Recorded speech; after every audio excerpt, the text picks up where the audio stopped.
Hey guys, so I'm going to try to give you a little help here for Module 4.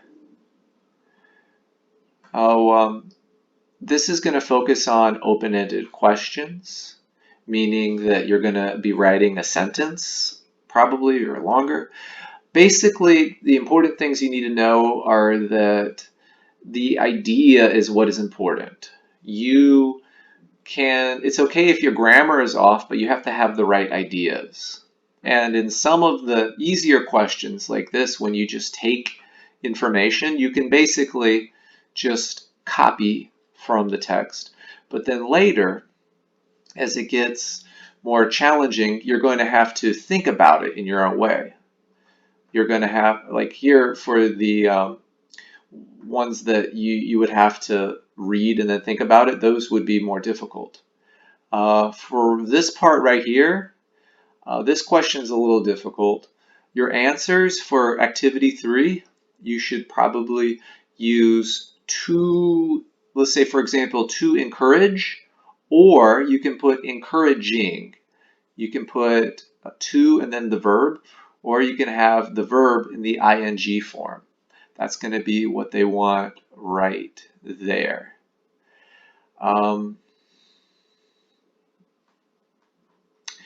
And then also activity 6 is very hard because normally, like when we do the speaking paper, and then I always say, well, you can say, yeah, I agree, I disagree.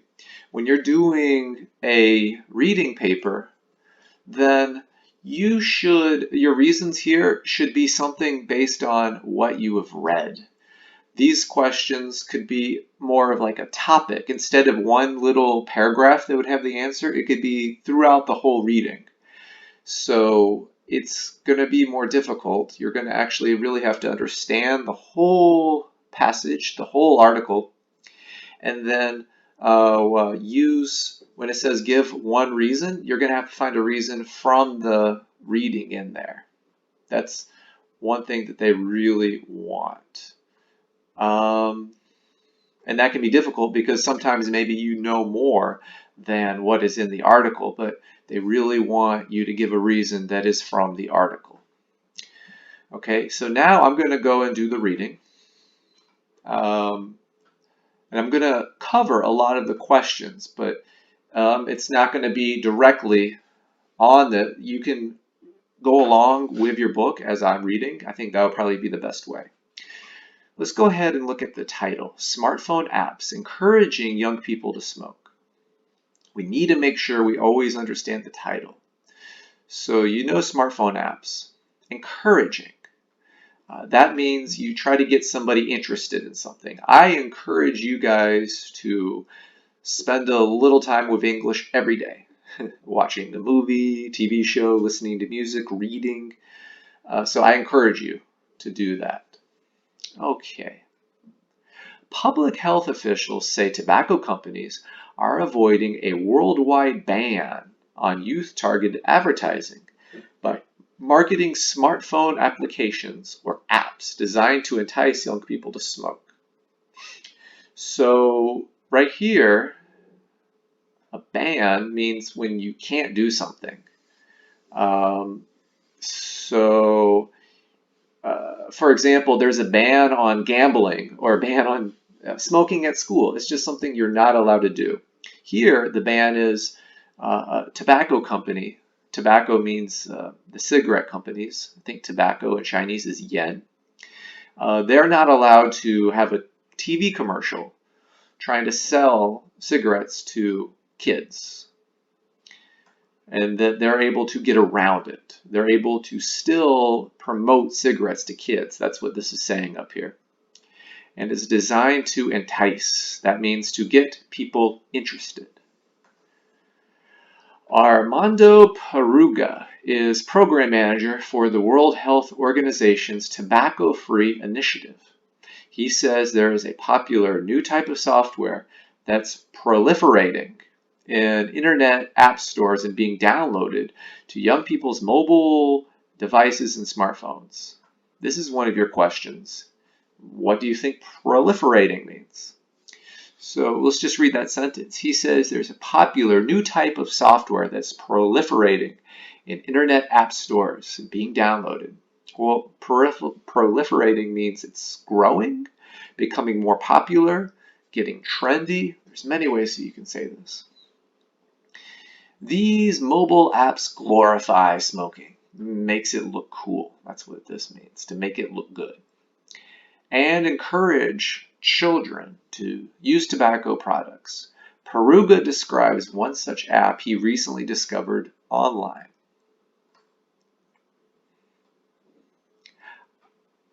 I was taken aback by a game that's called Puff Puff Pass. Puff is the sound when you smoke a cigarette. That's called a puff, which is an application that's a cartoon game where the user must click on game characters to order them to smoke and pass the cigarette to the other characters. And the user collects points if he or she continues passing cigarettes in the same sequence at a fast pace. Obviously, that can only be directed at younger kids, said Paruga. Billions of people now have smartphones, and a large percentage of them are children. And a study conducted by Australian researchers who searched application stores using keywords such as smoke, cigarette, and cigar, investigators found more than 100 related applications. Cigar is the thick brown things that people smoke. A cigarette is thin and white. A cigar is thick and brown. These apps included not just games and social utilities, but more direct pitches promoting specific brands of tobacco products and providing information about where those products could be purchased. So right here, pitch. A pitch, you might know like a football pitch where people play football, or it also means when you throw. But here, pitch means an advertisement, trying to sell something. So it's more direct, meaning it's something that is personalized just for you when you are able to put it on the phone in an app. Paruga said the names of some of the apps are misleading. That means that the name makes you think it's healthy, but it's actually not. Or it makes you think it's about playing basketball, but it's actually trying to get you to smoke cigarettes. It makes you think one thing, but it's the other one. These apps, the study identified about 107, are classified under names such as health and fitness and just games, which can be very misleading. And anyone can access them, especially young kids, he said. The Australian researchers believe these pro-smoking smartphone applications violate the World Health Organization Convention on Tobacco Control, which bans all advertising and promotion of tobacco products in the media in countries that have signed the treaty. The report on pro-tobacco smartphone apps was published in the Journal of Tobacco Control. Okay. Then here's the other reading that you guys have for the activities 8 till the end. Achieving social success is a piece of cake. So again, let's try to look at this title. Well, piece of cake, does that mean cake? No, that just means it's easy. So in this, what they took a very easy idea, an easy story, and then they use synonyms and idioms. So I always suggest if you are aiming to get a 4 or a 5 on the DSE, look up other ways to say things that you always would say. Like instead of saying it is easy, say it's a piece of cake. So achieving social success is easy. In social success, well, we're not sure exactly what that means. It could mean having friends. It could mean being popular on social media. We're not really sure. To become the life of the party is not a dream. 3 experts give us advice on how to achieve social success effortlessly. Okay, so They're probably going to give us advice. That's what it suggests right here, what it says that we're going to be reading about, on how we can be more comfortable around people. All right. For many young people, walking into a room full of strangers would give them butterflies in their stomachs. What do you think that means? Well, let's look at it. For many people, walking into a room full of strangers, how would you feel? Excited? Probably not. You would feel nervous. And that's what butterflies in your stomach means. You feel nervous. Most people would feel awkward entering a room where everyone is talking and seems to know someone else. Approaching a person you do not know and starting a conversation can be a nerve-wracking task. You may worry about what to say and how to respond. You may also fear that others can see how nervous you are and form negative opinions of you. Right here, they said it's a nerve-wracking task. Approaching a person you do not know and starting a conversation can be a nerve-wracking task. Well, what do you think? Does that mean it's easy? It's simple? No, it means it's something that makes you stressed, worried, nervous. Dr. Harvard Miller, a reputable psychologist, that means a person that we respect, a smart person who studies behavior, people's thinking. He thinks that most people can improve their communication and social skills quite effortlessly, quite easily, if they set their minds on it. In his best-selling book, Building Social Competence, Dr. Miller thinks that people's anxiety levels, that means nervousness, will decrease considerably with more exposure to social situations. That means if you do it more, you'll be less anxious. It's like speaking in class. The more you speak in class, the less nervous you'll get. Shunning social functions is not the answer, explained Dr. Miller. So shunning means to avoid completely. As the saying goes, practice makes perfect. You will gain greater confidence and social competence by being around more people and learning from them. Of course, building your social skills takes hard work and a lot of time. It can be discouraging sometimes and can tax your strength. Well, tax normally is money you give the government. But here, if you say something is taxing, you can just say it's tiring. It takes away a little bit from you.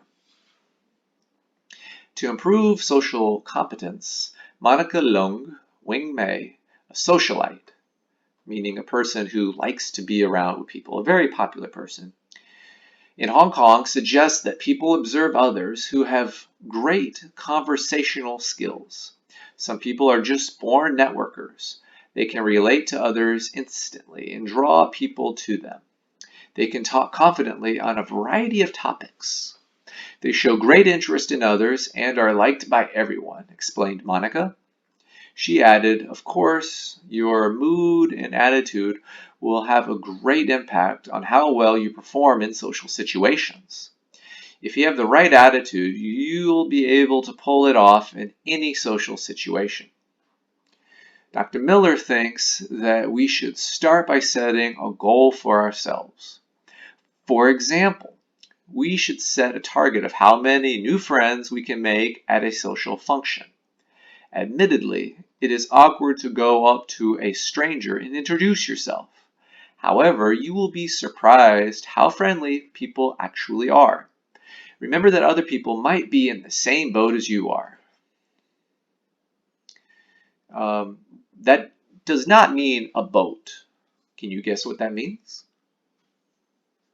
It means a similar situation. Here it means that at the party, these people also don't know anybody, or they are nervous. That means they're in the same boat. They feel the same as you. They are just as eager to find somebody to talk to as you, said Dr. Miller. Beginning a conversation is not difficult. Dr. Frederick Lindley, a researcher at the sociology department of the University of Hong Kong, thinks that it is perfectly fine to start a conversation about topics like the weather, sports, or movies. Don't worry about sounding uninteresting. Universal topics are great conversation starters. That means universal topics is things that we all understand. If you talk about the weather, we all understand what you're talking about, compared to something very unique. It could be hard. If you're talking about history, maybe a person doesn't know it. Or even a movie, maybe somebody doesn't know it. But the weather, everybody gets it. Even though some movies like Avengers, that's universal because everybody's seen the movie. So that's just what it's saying. Universal means something everybody knows. Asking questions is a good way to keep the conversation going. Simply ask people what their occupations and hobbies are. You will be astonished by how much people are willing to disclose. What do you think astonished means? Again, this is a synonym for a word you do know. Do you think it means saddened? No. Happy? No. It means surprised. You'll be surprised. But again, synonym that you should know. If you're trying to get a 4 or a 5, you'll be astonished. Remember to smile and nod. Shake your head yes. And make interjections such as, aha, wow, yes, and how interesting, to help keep the conversation going. According to Dr. Lindley, many people make the mistake of talking without listening. They are so concerned about what they are going to say next that they do not pay attention to what others are saying. Listening plays a vital part in the conversation. Vital means important. Great conversationalists are indeed great listeners, so next time you talk to a person, try to listen to what they say and respond genuinely. That means real, authentic. Don't lie. Kind of the opposite of right here when they say just to smile and nod. This person says to be genuine. So these two kind of disagree with each other. Even though the idea is the same, that you can be sociable, you can be confident in a group of strangers. To ensure that we have something to talk about, Dr. Lindley, or sorry, that's the same person. So the person's kind of contradicting themselves. To ensure that we have something to talk about, Dr. Lindley believes that we should cultivate a wide range of interest that can be helpful in any social situation. Reading newspapers and magazines will help us keep abreast of current events and make us more interesting to talk to. Okay, so now, when you go through these questions, if you have real difficulties, contact me. Activity 3, again, I said that the wording here you probably use is to encourage, to persuade, for example, or encouraging, persuading. That is a very difficult one. And again, remember, they ask these questions to separate the 4s and the 5s. Because a 3 could get the yes, no, fill in the blank, multiple choice questions. But the open-ended questions, like these right here, where you have to think about it, put it into your own words, that's going to be what separates you from being excellent from just good. So really, if you get the multiple choice questions right most of the time, spend more time on these. And remember, it's okay if your grammar is not perfect. It needs to be perfect for fill in the blank, short answers, but for this, it is not as important. Hope you're having a great day, and I'll talk to you later.